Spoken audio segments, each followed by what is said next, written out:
Explaining football to the friend who's just there for the nachos? Hard. Tailgating from home like a pro with snacks and drinks everyone will love? An easy win. And with Instacart helping deliver the snack time MVPs to your door, you're ready for the game in as fast as 30 minutes. So you never miss a play or lose your seat on the couch or have to go head-to-head for the last chicken wing. Shop Game Day Faves on Instacart and enjoy $0 delivery fees on your first 3 grocery orders. Offer valid for a limited time. Other fees and terms apply.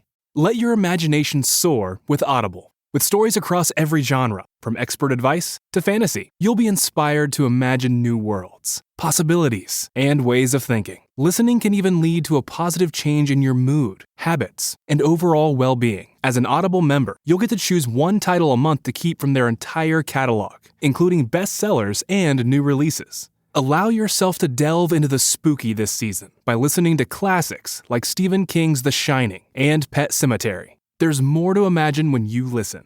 New members can try Audible free for 30 days. Visit audible.com/imagine or text imagine to 500-500. That's audible.com/imagine or text imagine to 500-500.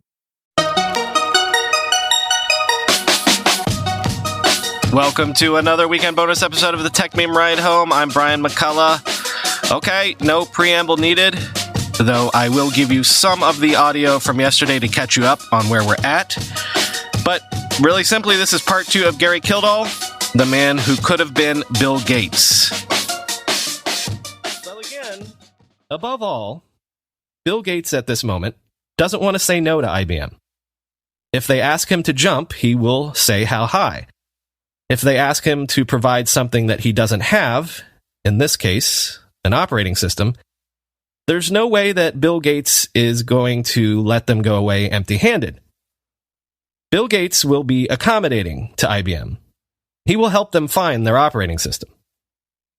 Again, from the Triumph of the Nerds documentary, here's how it all went down, according to Steve Ballmer and Jack Sams. Sams, again, was the head of the IBM delegation. They thought we had an operating system because we had this soft card product that had CP/M on it. They thought we could license some CP/M for this new personal computer they told us they wanted to do. And we said, well, no, we're not in that business. And when we discovered we didn't have he didn't have the rights to do that and that it was not, he said, but I think it's ready. I think Gary's got it ready to go. I said, well, no time like the present, call up Gary.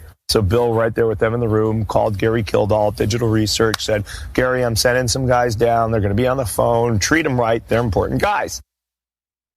Here are some other quotes from Jack Sams, this time from the book Hard Drive, Bill Gates and the Making of the Microsoft Empire. Quote, I presumed they were able to offer us a 16-bit version of the operating system. But we really didn't discover until the second or third meeting that that was not true, because we weren't able at the first meeting to ask the sort of detailed questions we wanted to ask. Bill told us if we wanted a 16-bit CP/M, we would have to deal with Kildall. We said, oops. We had really only wanted to deal with one person, but now we had to talk to Kildall.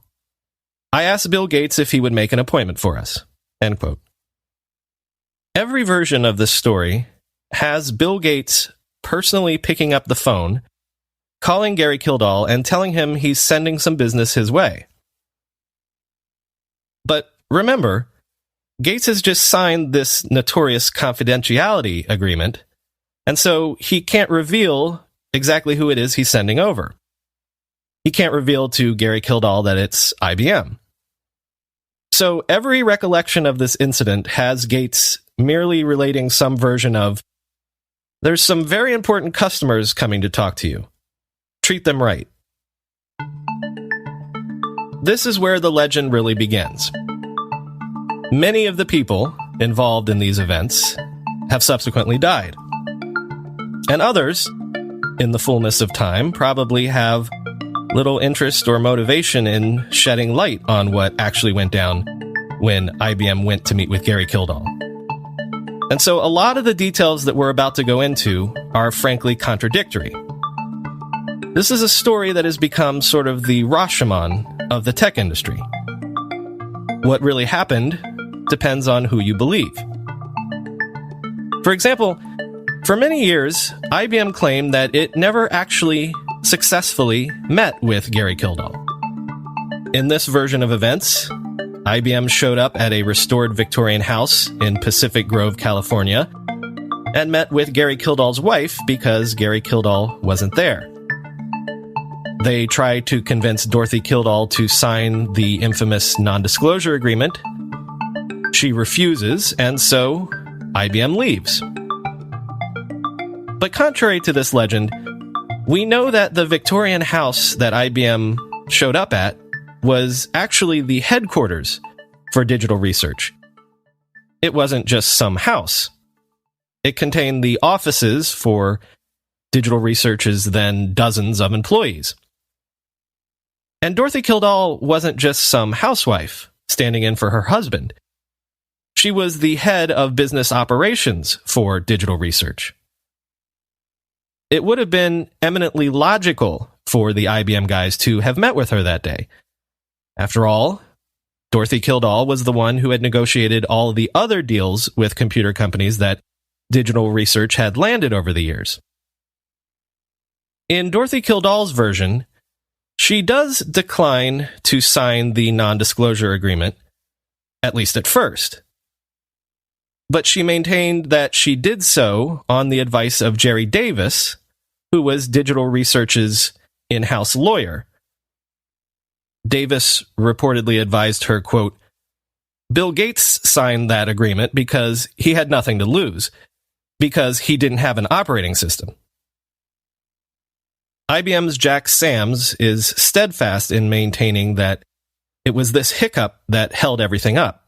Quote, "We tried to get past the point of signing this non-disclosure agreement so that we could talk about what we came down to talk about. It was about 3 o'clock in the afternoon before they finally got around to the point of signing an agreement that said we had been there and they would not disclose it. I was completely frustrated." So, in some recollections, the non-disclosure is never signed and IBM leaves. In other recollections, the non-disclosure is eventually signed, but IBM is already so frustrated that they leave. Both of these versions of events have one thing in common, of course. Gary Kildall isn't present. And for many years, Jack Sams swore he never actually met Gary Kildall that day. Quote, "Not unless he was there pretending to be someone else," end quote. And until a few years ago, that's where the legend stood, because we didn't have Gary Kildall's version of the day. But apparently, a few years before his death, Gary Kildall began to write a memoir. It has remained unpublished to this day, but in 2004, the historian Harold Evans got access to the Kildall manuscript, and he used it to write about this story in his book, They Made America. All of the Gary Kildall quotes that we have used thus far in this episode have come from Harold Evans and his transcription of the Kildall manuscript. Thanks to Harold Evans, we finally have Gary Kildall's version of that day. And in Gary Kildall's version, yes, he was missing when IBM first showed up to meet with his wife. And yes, the reason why he was missing is because he was out flying.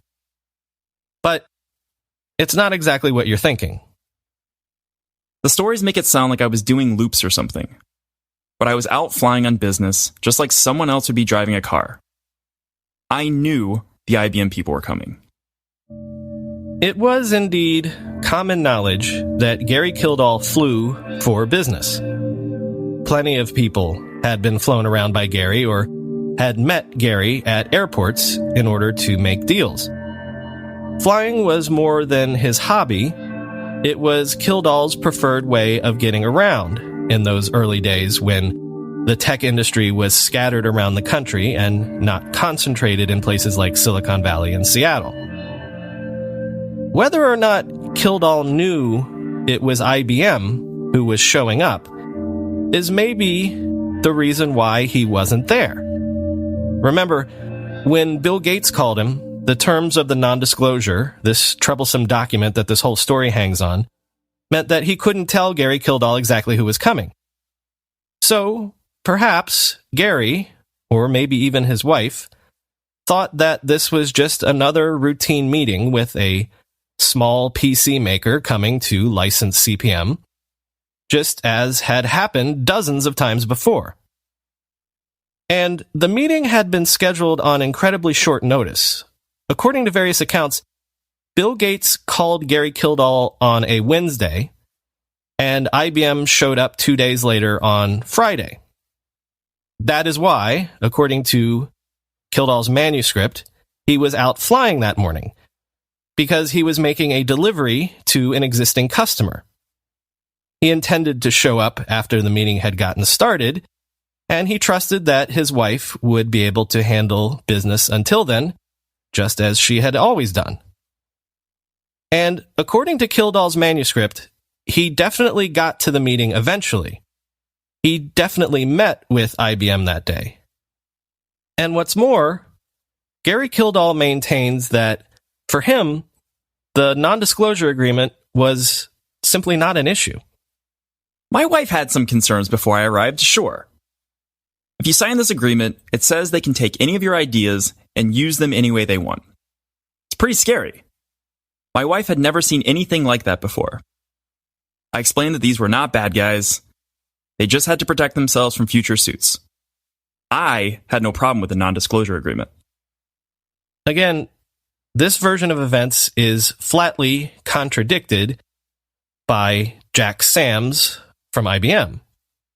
So we spent the whole day in Pacific Grove debating with them and with our attorneys and her attorneys and everybody else about whether or not she could even talk to us about talking to us. And we left. But Kildall's version is corroborated by another digital research employee, Tom Rolander, who claims to have been present that day. Gary and I were scheduled to go that morning up to meet with Bill Godbout, who was one of the early people in the microcomputer industry building an S100 system, and we were delivering him CPM documentation. So Gary and I, as the story goes, were in fact flying. We flew up to the Bay Area, up to the Oakland airport, delivered the software to Bill, and flew back down and joined the IBM meeting. We were there for the meeting later in the afternoon. By that point in time, things had already gone a little bit wrong. IBM had come into the meeting. They had a what I would call a unidirectional non-disclosure agreement. The idea was that Digital Research was to agree that they had never met IBM and the meeting hadn't occurred, and yet everything that Digital Research disclosed to IBM was intended to be public domain. That was the way the agreement was structured. According to a recent study, 2/3 of men expect some irritation when they shave. There's virtually no information on how to prevent irritation, only how to treat it. That's why Henson Shaving wants to change the shaving industry, not through gimmicks like subscriptions or moisturizing strips, but through groundbreaking research on the impact shaving has on your skin. When Henson looked at other razors, they noticed a consistent lack of blade support, basically that the blades have too much bend or flex. Henson's machinists are exceptional at manufacturing, and that level of precision is one of the big reasons their razor is so much gentler on your skin. They have made it so that the blade extends only 0.0013 inches past the shave plane of the razor. That's less than the thickness of a human hair. I've been using Henson razors all summer, and I've definitely noticed I've been getting closer but less irritating shaves. It's time to say no to subscriptions and yes to a razor that'll last you a lifetime. Visit hensonshaving.com/ride to pick the razor for you and use code RIDE, and you'll get 2 years worth of blades free with your razor. Just make sure to add them to your cart. That's 100 free blades when you head to hensonshaving.com/ride and use code RIDE. There's no shortage of helpful AI tools out there, but using them means switching back and forth between yet another digital tool. So instead of simplifying your workflow, it just becomes more complicated. Unless, of course, you're in Notion. The new Notion AI is a single AI tool that does it all. You can search across Notion and other apps, generate docs in your own style, analyze PDFs and images, and it will chat with you about anything. Notion AI is connected to multiple knowledge sources. It uses AI knowledge from GPT-4 and Claude to chat with you about any topic. It can search across thousands of Notion docs in seconds to quickly answer any question. And with AI connectors now in beta, Notion AI can search across Slack, discussions, Google Docs, Sheets, and Slides, and more tools like GitHub and Jira are coming soon. Unlike other specialized tools or legacy suites that have you bouncing between 6 different apps, Notion is seamlessly integrated, infinitely flexible, and beautifully easy to use. Try Notion for free when you go to notion.com/ride. That's all lowercase letters, notion.com/ride, to try the powerful, easy-to-use Notion AI today. And when you use our link, you're supporting our show, notion.com/ride. According to Gary Kildall, the major hiccup that day was not about non-disclosure agreements, but about the terms that IBM was looking for. IBM wanted a flat licensing fee of $250,000 all in for CPM. But that was not how digital research did business. That was not generally how the software industry did business at the time. Digital research usually got a per-copy royalty payment when it signed a licensing agreement. Digital research had dozens of other pre-existing clients, dozens of other pre-existing contracts. And those contracts had per-copy royalty arrangements within them. What was more, it had most favored nation clauses in those pre-existing contracts with those pre-existing clients, which said that digital research had to give the same sort of licensing deal to everybody it did business with. In other words, if Gary Kildall did a flat fee deal with IBM, he risked angering his existing partners. He would open up digital research to dozens of lawsuits. He risked, in short, blowing up his entire business model. He risked blowing up his entire, very lucrative business. You might be saying, hey Gary, sell the whole damn thing to IBM. That strategy may have worked, but our entire customer base wanted a smooth transition into 16-bit machines. We'd have lost them in a heartbeat. So I countered with an ongoing $10 per copy royalty for CPM, as was paid by all other manufacturers. According to Gary Kildall, IBM didn't leave empty-handed that day, but with an arrangement to continue talking at some later date. We broke from discussions, but nevertheless, handshaking in general agreement on making a deal. And there's more. Apparently, Gary and Dorothy Kildall were scheduled to leave that very weekend for a long-planned vacation in the Caribbean. And so the very next day, when they were boarding a flight to Miami, lo and behold, they found themselves on the same flight with some of the same IBM team that they had met with just the previous day. The IBM team was on their way back to the IBM PC Skunkworks in Boca Raton, Florida. According to the Kildall version of events, on the plane ride down to Miami, discussion continues about a potential digital research IBM deal to provide CPM as the operating system for the IBM PC.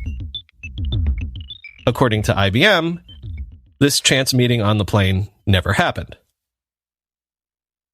According to Gary Kildall, a week later when he got back from vacation, he attempted to restart negotiations with IBM, but suddenly IBM wasn't returning his calls.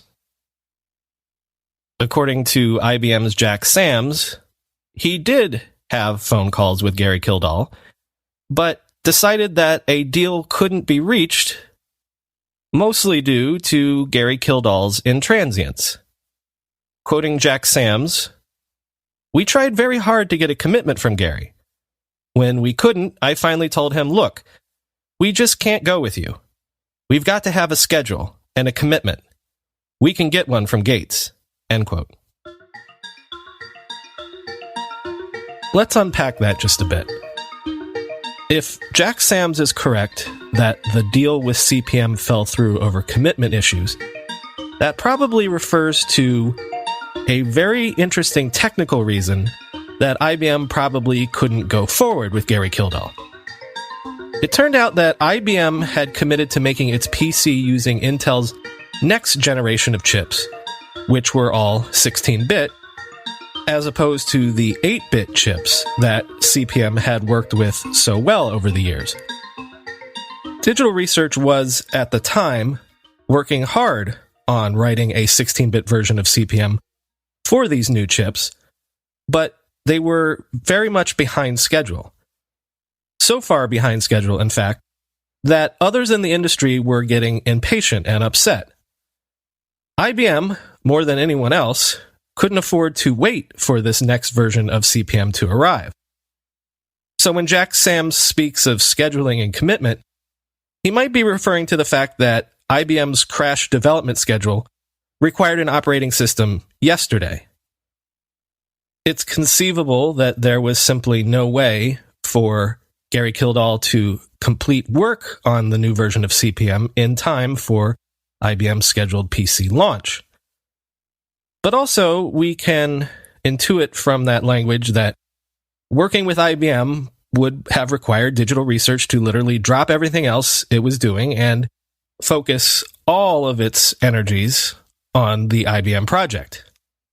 As we've seen, this is possibly something that Gary Kildall was constitutionally not interested in doing. But the other really interesting thing about Jack Sams's wording is when he says at the end, quote, "We can get one from Gates," end quote. Because if there's one thing we know historically, it's that Microsoft did end up providing an operating system for the IBM PC. This, of course, after originally telling IBM that it didn't have one. Sometime after the meeting in Pacific Grove, IBM ended up back at Microsoft, perhaps to discuss the rollout of the software languages, or perhaps merely to report that it had hit a brick wall with Kildall. And in one of these discussions, Bill Gates had to have told IBM that, you know what? We can provide you with an operating system after all. How did this happen? Well, remember, a lot of people in the PC industry were waiting for a 16-bit version of CPM to arrive. The new 16-bit chips were obviously more powerful, faster, and so people naturally wanted to create computers to run with these chips. Back in Seattle, one of the people in the PC industry who was tired of waiting on Gary Kildall to update CPM was Tim Patterson. Patterson worked at Seattle Computer Products, again, one of the dozens of tiny personal computer companies that had sprung up relying on CPM as their operating systems. Seattle Computer Products wanted to sell computers based on 16-bit chips. And so, earlier in 1980, Tim Patterson had, in his spare time, coded together an operating system that did all the things CPM could do, but which also worked on 16-bit machines. He called it the Quick and Dirty Operating System, or QDOS. Here is Tim Patterson in March 1983 explaining his motivation. Quote, "I was waiting for Digital to come out with CPM 86. I thought they would have it real soon. If they had beat me, I wouldn't even have taken the trouble. I had always wanted to write my own operating system. I've always hated CPM, and I thought I could do it a lot better." End quote.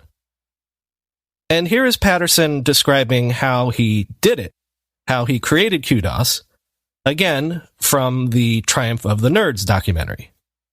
So I took a CPM manual that I'd gotten from the retail computer store, $5 in 1976 or something, and used that as the basis for the application programming interface, the API for my operating system. And so using these ideas that came from different places, I started in April, and it was about half time for 4 months before I had my first working version. Thanks to Tim Patterson, Serendipitously, here is QDOS, this ready-made operating system that could run everything just like CP/M, but crucially, do so on 16-bit processors. This would solve IBM's operating system problem. And remember, Bill Gates was all about solving all of IBM's problems. Here's Bill Gates and Steve Ballmer themselves, again from Triumph of the Nerds. Digital research didn't seize that, and we knew it was essential. If somebody didn't do it, the project was going to fall apart. So we just got carried away and said, look, we can't afford to lose the language business. That was the initial thought. We can't afford to have IBM not go forward. This is the most exciting thing that's going to happen in PCs. And we were already out on the limb because we had licensed them not only BASIC, but Fortran, COBOL, Assembler, Typing Tutor, Adventure. And basically every product the company had, we had committed to do for IBM in a very short time frame. And so at some point after those initial meetings with IBM, Microsoft went out and purchased QDOS from Seattle Computer Products, reportedly for $75,000. Microsoft didn't disclose to Seattle Computer Products why it suddenly wanted an operating system. It didn't have to. Once again, Microsoft could cite that infamous IBM confidentiality agreement. QDOS, now owned by Microsoft, was renamed PC-DOS and was licensed by Microsoft to IBM as a part of the overall software deal that the two companies signed in November of 1980. Microsoft signed on to the brutal crash course timeline that IBM demanded and submitted to IBM's continued obsession with secrecy, the details of which included padlocked soundproof safe rooms for software development, prototype machines handcuffed to desks, and the shredding of all documents. Shredding followed by burning. And the rest, as they say, is history. The IBM PC, with DOS as its operating system, came out on August 12th, 1981. And just as Bill Gates had foreseen, the halo of goodwill surrounding the IBM brand made the IBM PC into the most trusted and popular personal computer of the early 1980s. When, thanks to the open architecture and off-the-shelf design of the PC, meant that other computer companies like Compaq could come in and create clone PCs, the PC platform mutated and became the industry standard. And once this happened, once the PC platform became the standard and became a commodity, the only thing that truly mattered to keep the platform running was DOS. And Microsoft found itself holding the most valuable piece of the most valuable technology platform the world had ever seen. IBM and the other PC manufacturers would eventually spend the better part of the 1980s bitterly competing with each other on price, specs, and brand, fighting over small slivers of slowly eroding profit margins, while the PC hardware itself became a commodity. In the background was Microsoft, happily watching its erstwhile partners duke it out, supplying the ammunition to all sides and quietly pocketing the license fee for DOS as the price for doing so. As Bill Gates once famously explained to Wall Street Journal reporter David Bank, his fundamental insight when he founded Microsoft all those years ago was that as hardware got cheap, software got valuable. Software, Gates intuited, was the bottleneck. Computer software would always be in shortage because what people wanted to do with computers was always increasing. Microsoft became the most powerful company in technology by taking over the technology industry from the inside out. And Bill Gates became the richest man in the world by understanding, decades before Mark Andreessen would coin the phrase, that software would eat the world. Have you heard about senolytics yet? It's a class of ingredients discovered less than 10 years ago, and they're being called the biggest discovery of our time for promoting healthy aging and enhancing your physical prime. As we age, everyone accumulates senescent cells in their body. Senescent cells cause symptoms of aging such as aches and discomfort, slow workout recoveries, sluggish mental and physical energy associated with that middle-aged feeling. Much like pruning the yellowing and dead leaves off a plant, Qualia Senolytic removes those worn-out senescent cells to allow for the rest of them to thrive in the body. Take it just 2 days a month. The formula is non-GMO, vegan, gluten-free, and the ingredients are meant to complement one another, factoring in the combined effect of all ingredients together. My energy levels have been noticeably higher since trying this, so resist aging at the cellular level by trying Qualia Senolytic. Go to qualialife.com/ride for up to 50% off and use code RIDE at checkout for an additional 15% off. For your convenience, Qualia Senolytic is also available at select GNC locations near you. That's QUALIA life.com/ride for an extra 15% off your purchase. Thanks to Qualia for sponsoring today's episode. While most CEOs believe innovation is the lifeblood of the future, few feel their teams excel at innovation, and more than 8 out of 10 innovation projects stall. The problem is, once teams move from discovery and ideation to product development, outdated process management tools, context switching, team alignment, and constant updates massively slow the process down. Take a big step to solving these problems with the Innovation Workspace from Miro. The Innovation Workspace comes loaded with AI-enabled tools to help teams get from idea to output faster. I love the AI summaries, which condense documents, stickies, and overall board content in seconds to produce retrospective summaries, product briefs, meeting notes, research summaries, and more. There's also two-way sync technology that automatically updates Jira or Azure to include any changes made in Miro and vice versa. Everything operates smoothly and easily on Miro's infinite canvas.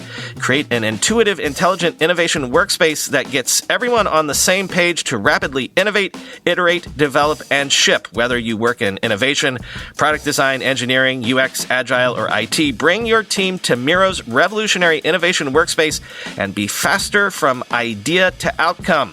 Go to Miro.com to find out how. That's MIRO.com.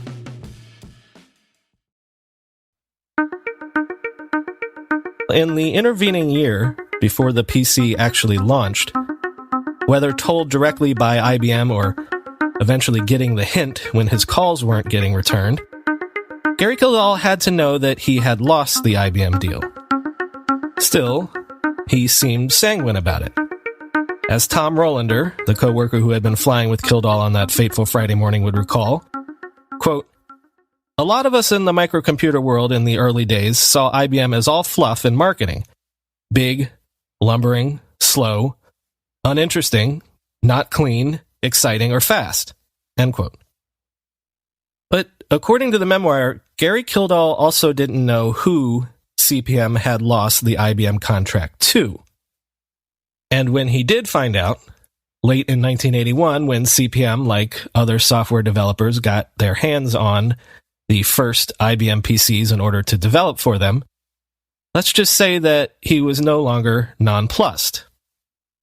According to Kildall, the thing that surprised him was not so much the Microsoft copyright on the operating system, as it was the operating system itself. To Kildall, PC-DOS looked extremely similar to CPM. The first 26 function calls of the API in Gates' PC-DOS are identical to and taken directly from the CPM proprietary documents. Kildall claimed that there were structural and functional similarities in PC-DOS that made him believe it, or QDOS at least, which PC-DOS had been based on, was at best a clone of his original CPM. Gary Kildall was famous for leaving Easter eggs in his software as a way of claiming ownership. And to Kildall's mind, there were plenty of coding idiosyncrasies that, at least to him, were very telling. Ask Bill Gates why the string in MS-DOS function 9 is terminated by a $sign. Ask him. Because he can't answer. Only I know that. If at first it didn't upset Gary Kildall that he had missed out on providing the operating system for the PC. What apparently really galled him was that now he believed he had missed out on the operating system deal to a direct clone of his original operating system that IBM had wanted to buy in the first place. Shedding his traditional good nature for the first time, Kildall apparently called up Tim Patterson and accused him of ripping off CP/M. Patterson reportedly said to him, quote, "I told him I didn't copy anything. I just took his printed documentation and did something that did the same thing. That's not by any stretch violating any kind of intellectual property laws. Making the recipe in the book does not violate the copyright on the recipe." End quote. Not mollified by this, Gary Kildall's next phone call was apparently to IBM, who he immediately threatened to sue. IBM dispatched lawyers to Digital Research headquarters right away, and again, from the unpublished memoir, I showed the IBM attorney definitive evidence that PC-DOS was a clone of CP/M and immediately threatened a lawsuit for copyright infringement. The IBM attorney compared the API interface, and I can clearly say that he fairly blanched at the comparison. He stated that he was not aware of any similarity.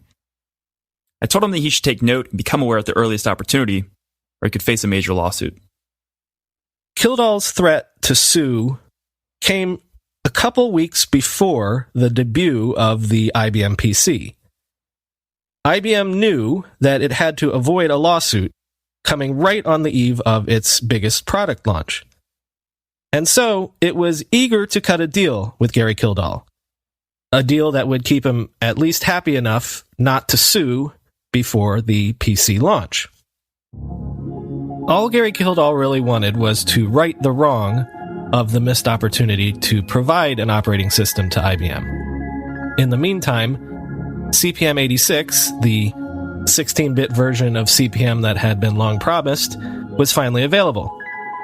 So he merely asked IBM to make CP/M86 available at the time of the PC launch, and IBM agreed. CP/M86 would go on sale alongside PC-DOS, as well as a third lesser-known operating system, as soon as the IBM PCs hit store shelves. Kildall was confident that he would finally get vindication simply by letting the market decide which operating system was better. But there was just one problem. When the IBM PC came out, PC-DOS was priced at $40 a copy, while CP/M86 was priced at $240 a copy. The market would decide, all right, but it seemed to an increasingly infuriated Gary Kildall that someone had decided to put their thumb on the scales. Here again is Tom Rolander, the Digital Research employee, remembering the first time that he and Kildall saw the price disparity at retail. Quote, "It was just as if I were to reach across the table right now and give you a slap on the face, something completely off the wall.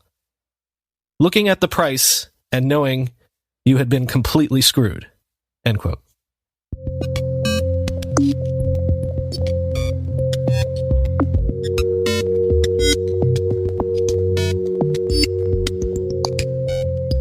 At this point, Gary Kildall believes that the IBM PC has an operating system that is, at best, a clone of his intellectual property.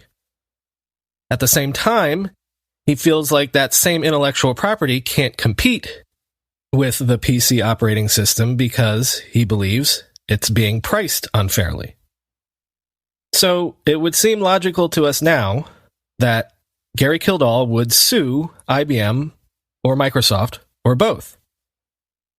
And yet, he never did. And this is something that has confused commentators, journalists, and historians for years. Why didn't Gary Kildall and Digital Research sue? There's no real way to know beyond speculation, so we're going to resort to speculating. On the one hand, many people would say that there's a bit of revisionist history going on if you're shouting for Gary Kildall to sue Bill Gates. We live in a world where lawsuits over intellectual property and software copyright are common, just another cost of doing business. But that wasn't the lay of the land in the early 1980s. The fact is, at the time, copyright and IP law for software was brand new. It wasn't even until 1980 that software was included in the definition of copyright in legislation by Congress. And at the time, no one had ever filed a lawsuit over computer software infringement. In a 2004 article in Businessweek that investigated this whole story, Jerry Davis, that original digital research lawyer who either was or was not present with Dorothy Kildall at that fateful IBM meeting all those years ago, as saying that, quote, "In today's world, you could take it to court and get an infringement," end quote. But not in 1981. On the other hand, I would come back to what we know about Gary Kildall, what so many of his friends and coworkers and family members told us about him. He simply wasn't into the business side of the software business. And if he was ambivalent about such matters to begin with, it's not hard to imagine that these run-ins with Microsoft and IBM only furthered his distaste for deal-making and dollars and cents. In short, I'm speculating that maybe Gary Kildall just wasn't the suing sort.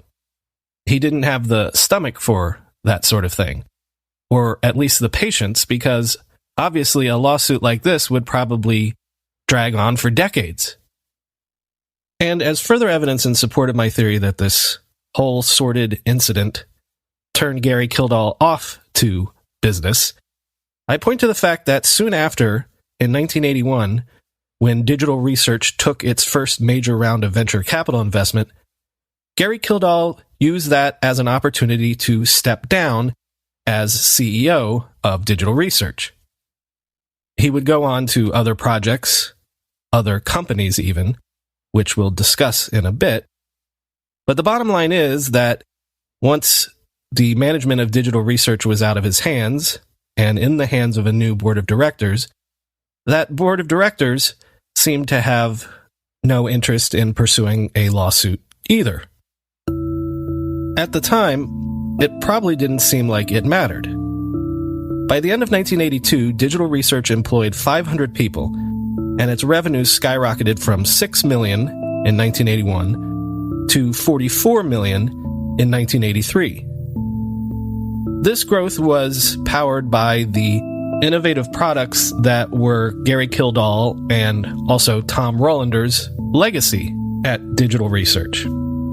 Older listeners might remember such operating systems as CPM86, of course, but also NPM and even concurrent DOS. These were innovative products that would pave the way to innovative features such as multitasking, multi-programming, and multi-access. It's hard to imagine now that DOS and other operating systems at the time could only load one application at a time.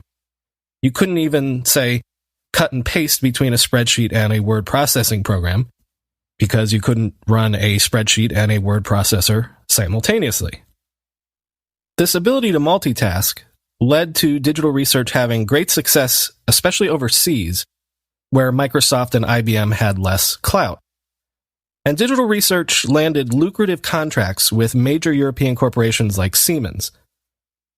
And other digital research products were just as forward-thinking. By 1984, products such as concurrent DOS and Starlink allowed users to set up rudimentary wide-area networks. And in a delicious bit of irony, digital research would even go on to eventually release a DOS clone called DR-DOS, which was the only serious challenge to the DOS Windows operating system that Microsoft ever faced from cloners. But in the broad scope of history, of course, none of that really mattered. Because as the IBM PC became the dominant computing model and DOS became the dominant operating system, there was little interest in the technology industry for alternatives, no matter how technologically superior. But as for Gary Kildall, he was already a very rich man, of course. And he became even more so when Novell bought Digital Research for around $100 million in 1991. Kildall continued to accumulate those toys that he loved, like a $3 million Learjet, more fast cars, a ranch in Texas, a mansion with ocean views in Pebble Beach, and he became an avid philanthropist with a special interest in supporting causes like pediatric AIDS. But somehow, even after he left the day-to-day of Digital Research and pursued other products and projects, that missed opportunity with IBM seemed to haunt Gary Kildall. It didn't help that everywhere he turned, the ghost of Bill Gates seemed to be there, even in these new projects. As an example, in the early 1980s, Gary Kildall became obsessed with multimedia technology like video discs and the Laserdisc, technology that would eventually become CD-ROMs and DVDs. In 1984, again with Tom Rolander, he launched a new company called Knowledge Set to commercialize CD-ROM technologies. One of the first products Knowledge Set produced was a CD-ROM version of Grolier's Encyclopedia. One day in 1985, seemingly out of the blue, Knowledge Set received a letter from Bill Gates saying that Microsoft was interested in acquiring cutting-edge CD-ROM companies. Would Knowledge Set be interested in selling? Apparently, Gates had no idea that Gary Kildall was the man behind the company. Nonetheless, Kildall agreed to meet with Gates in the spring of 1985 at the Four Seasons Hotel in Seattle. In his unpublished memoir, Kildall said the meeting was friendly. And for some reason, I opened up to Bill. I told him about the CD-ROM work that I was doing. We talked of standards.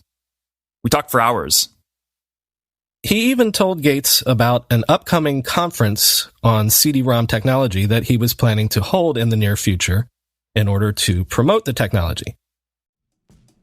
Promevo is the trusted guide to ensure you get the most out of your Google products. As a Google Premier Partner, Promevo is 100% Google focused and can help your team get the full value of Google solutions like Google Workspace, Google Cloud, Google Chrome, and more. Your tech stack may be holding you back and you don't even know it. Optimizing your tech stack can revolutionize the way your business operates, driving efficiency and cutting costs. Promevo is the hardworking mechanic to your workplace engine. Their tech stack optimization involves evaluating and refining the collection of tools and technologies your company uses. Without a well-optimized tech stack, you risk wasted resources, inefficiencies, and frustrated employees. Promevo offers holistic support for all your Google products, including hardware, licensing, billing, management, training, and more.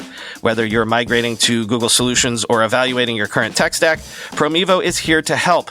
Contact them today at promevo.com/techmeme to discover how we can assist in your journey towards a more streamlined and efficient digital workspace. A secret weapon is a great asset to have in your back pocket. It helps you get ahead in life. That's how Mack Weldon thinks about clothing as a secret weapon.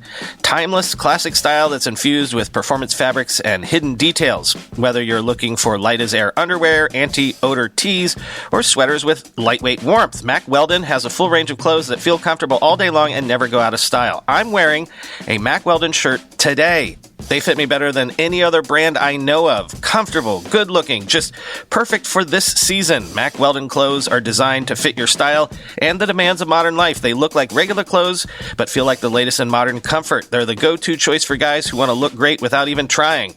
I haven't tried these yet, but check out their crazy comfortable but elevated sweatpants, the Ace collection. They do not look like dumpy sweatpants.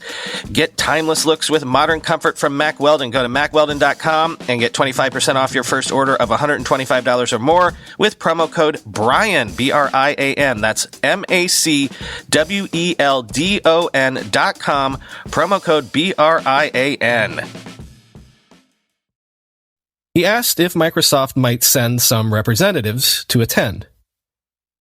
He was thereby astonished to receive, soon after, an invitation to be a keynote speaker at a Microsoft-sponsored CD-ROM conference. Friends urged Kildall not to attend. "We told him he was playing right into Gates's hands, but he didn't get it," said one.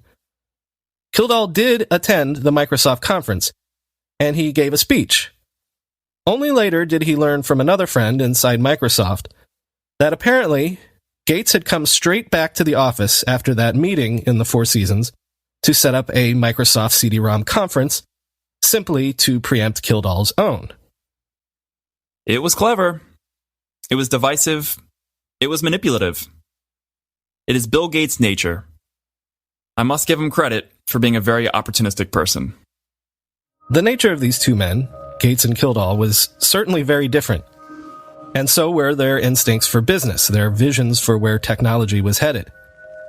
At a different conference later in the 80s, where both Gates and Kildall were participating in a roundtable panel about software in general, Kildall expounded at length about how the software market was so vast it could support several different major platforms.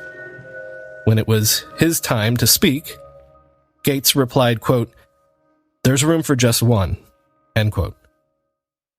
Indeed, if you remember anything about the early 90s boomlet for CD-ROM technology, there's probably only one title you remember. And it is indeed a CD-ROM encyclopedia. But it was called Microsoft Encarta. And more frustratingly, it was that damned Gary went flying legend that seemed to dog Kildall. As Bill Gates became the poster boy for the personal computer revolution in the 1980s, Gary Kildall began to feel that history was starting to slight him, and he apparently felt it keenly. When Gary met Maso Morita in 1987, the first question that scion of the Japanese technology powerhouse Sony asked him was, "Were you really flying when IBM came calling?" Kildall's longtime friend Tom Rolander confirms that Kildall indeed got jealous of history's slight, saying, quote, "The more the fortune and influence of Bill Gates grew, the more he became obsessed. Day and night, the film of that day played in his head. It wasn't a question of money. What really hurt him was the myth. Gary felt no one accorded any importance to what he had accomplished." Gary Kildall's marriage to Dorothy Kildall collapsed in the early 1980s, and a second subsequent marriage ended in divorce as well. Several accounts I read of Kildall's later years mentioned bouts of depression as well as a growing problem with alcohol. One account mentioned Kildall's ability to drink like a, quote, college freshman. And a friend was quoted as saying alcohol was Kildall's weapon of choice. But in other accounts, there is a sense of a growing obsession, a paranoia even. Kildall told people he suspected Gates was having him followed in order to seize the next brilliant business idea that he dreamed up. He said that when he looked at DOS, he saw his own brain. Another of Kildall's friends was quoted as saying, "Gary was stewing over Gates, no question. But frankly, he was rich, and he had nothing to do. In a situation like that, you can sit there and obsess over stuff." And he did. Two other major events are reported to have darkened Kildall's previously optimistic disposition. A major obsession of Kildall's later in life was the creation of a software language easy enough for elementary school students to learn. He wanted to teach kids to code. And so he adopted a version of the Logo programming language, calling it DR Logo or Dr. Logo. And he marketed it as an alternative to the popular beginner programming language of the time, which was, coincidentally, BASIC. I felt that kids using BASIC on the Apple II and IBM's new PC were being taught archaic mind tools to solve problems. The most popular version of BASIC at the time was Microsoft BASIC, the original version of which had been written by Bill Gates himself. And Microsoft continued to aggressively market its version of BASIC. just Gary Kildall's luck, once again, his program couldn't compete with Microsoft's in the marketplace. Dr. Logo sold poorly. In his memoir, Kildall wrote, "It was then that I learned that computers were built to make money." The other Gates-related incident was possibly even more personally disillusioning. When the University of Washington celebrated the 25th anniversary of its computer science program, it invited Gary Kildall, as perhaps the most illustrious graduate of that program, to attend the gala celebration. But it also asked Bill Gates, who was an alumni not of UW but of Harvard, and who famously never even finished his degree, to be the gala's keynote speaker. Kildall would write in his memoir, "The UW Computer Science Department educated me so that I could produce compilers like PLM. Then I made CPM a success through millions of copies sold throughout the world. Again, using my knowledge gained through education at the UW. Gates takes my work and makes it his own through divisive measures at best. He made his cash cow MS-DOS from CPM. So, Gates, representing wealth and being proud of the fact that he is a Harvard dropout, without requirement for an education, delivers a lecture at the 25th reunion of the computer science class. Well, it seems to me he did have an education to get there. It happened to be mine, not his." On July 8, 1994, Gary Kildall was in the Franklin Street Bar and Grill in downtown Monterey, California. In some accounts, there were bikers in this bar, and in some accounts, some sort of fisticuffs ensued. In other accounts, Kildall merely fell and hit his head. Whatever the inciting incident was, Kildall initially refused medical attention. In subsequent days, Kildall twice went to the hospital, but was apparently released on both occasions. 3 days later, on July 11th, Gary Kildall died of a cerebral hemorrhage, apparently caused by a blood clot which had formed between his brain and his skull. He was 52 years old.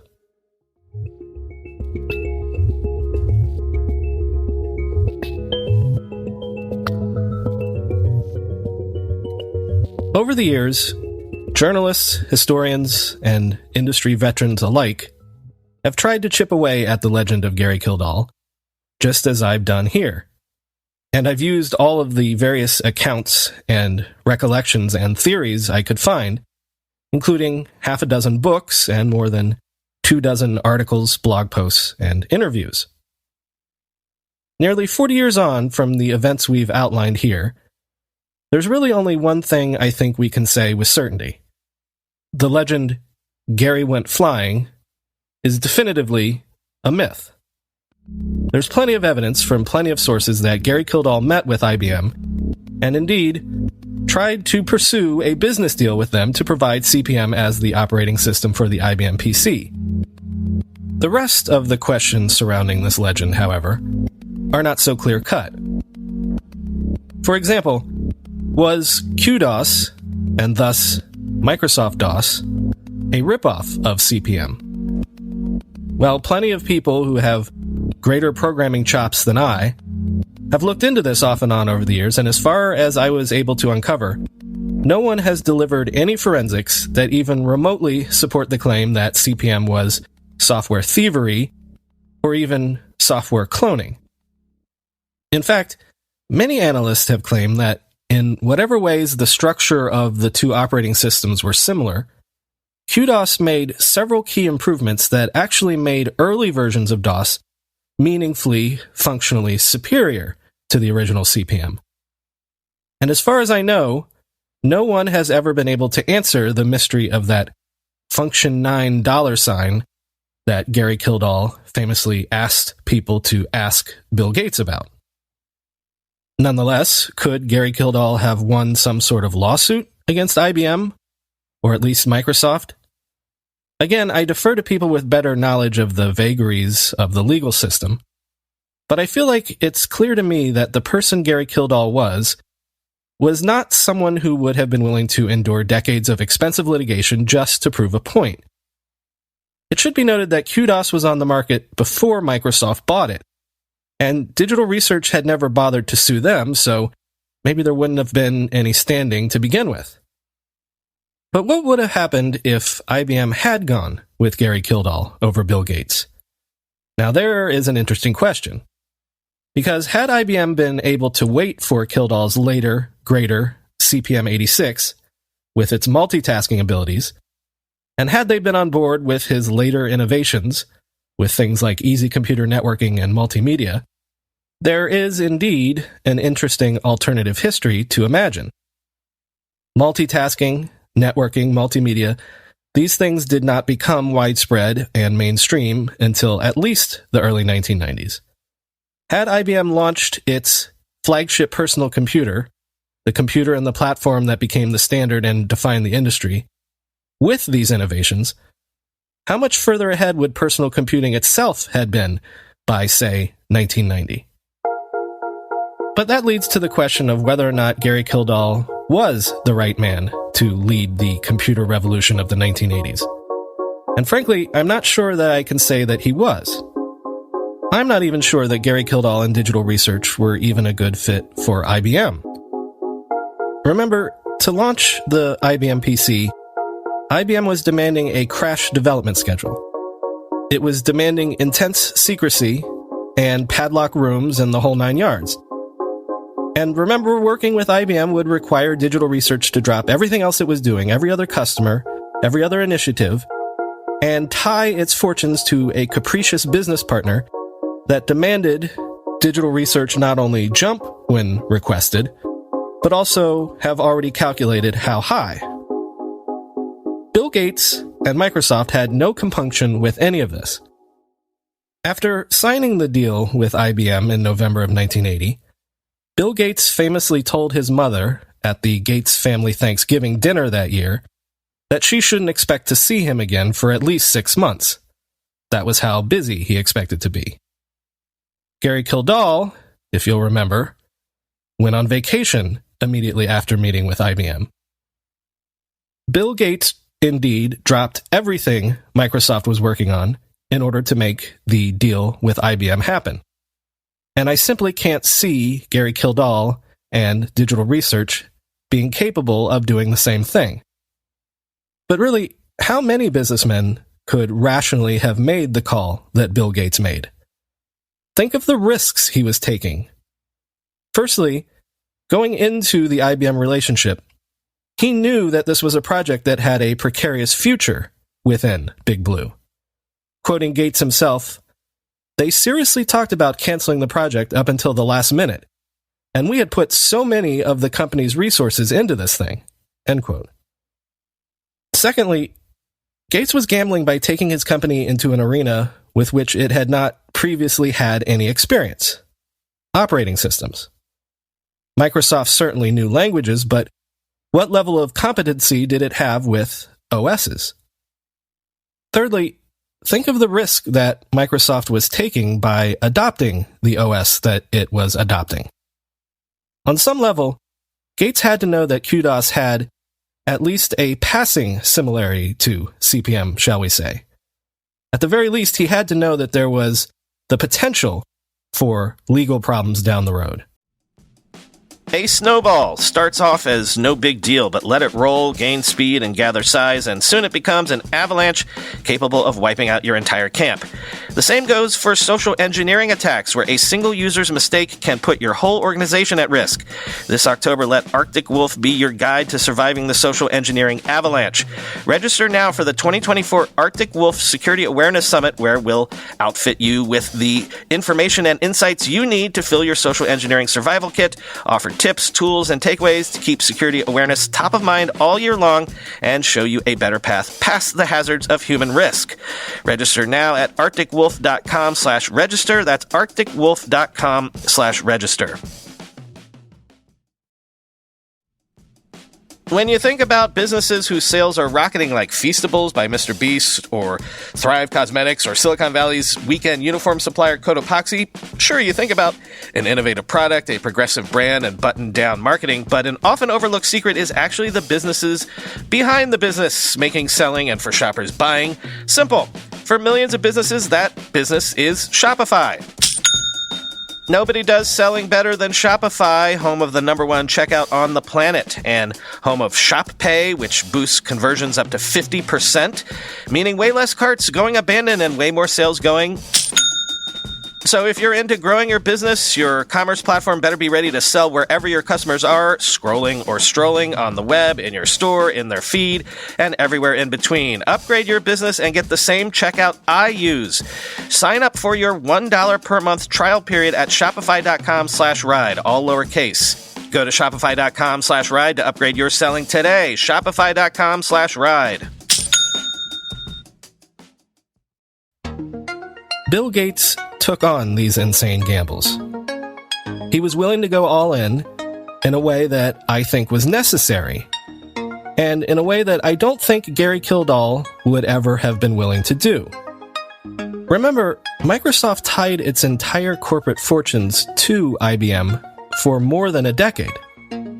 Microsoft's embrace of Big Blue would last until the early 90s when, as crazy as this is to believe, Microsoft was still partnering with IBM when it was creating the OS/2 operating system, a system that was designed to preempt Microsoft Windows and make Microsoft itself redundant.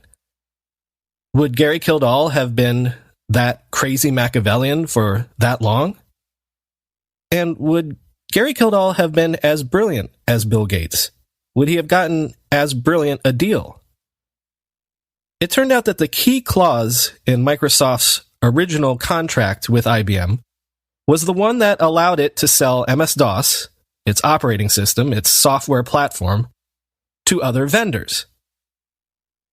It was when DOS Windows became the key standard, when other PC makers cloned the IBM PC, and when Bill Gates could provide his operating system to Compaq, to HP, to Packard Bell, to Dell. That is when, and that is why, Bill Gates became the wealthiest man in the world.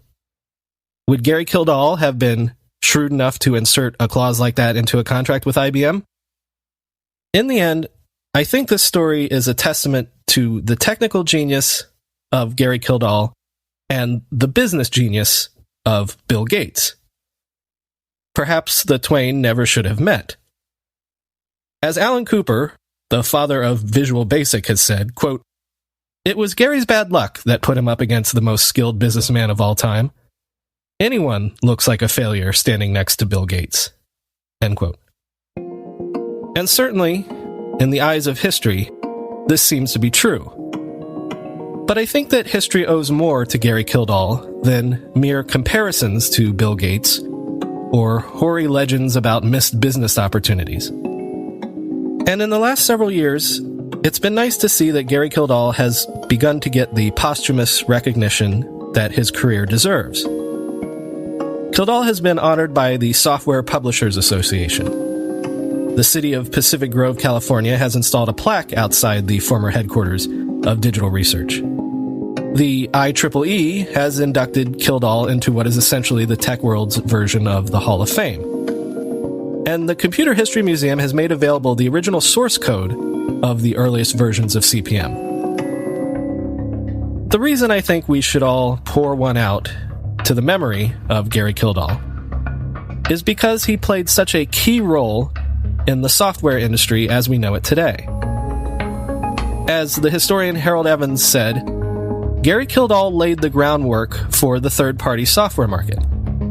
He created the first meaningful operating system of the modern computing era, and therefore, he invented the idea of the software platform, the ecosystem upon which other applications can thrive. How many times in episodes of this podcast have we spoken about web and internet companies striving to create or own a platform? From Netscape to Facebook to Uber and even beyond. Gary Kildall invented the idea of the software platform, agnostic to hardware, agnostic even to use case. Any developer working today to create software apps, to serve existing software platforms, for Android, for iOS, for Windows, or even OS X, any developer working today owes a debt of gratitude to Gary Kildall.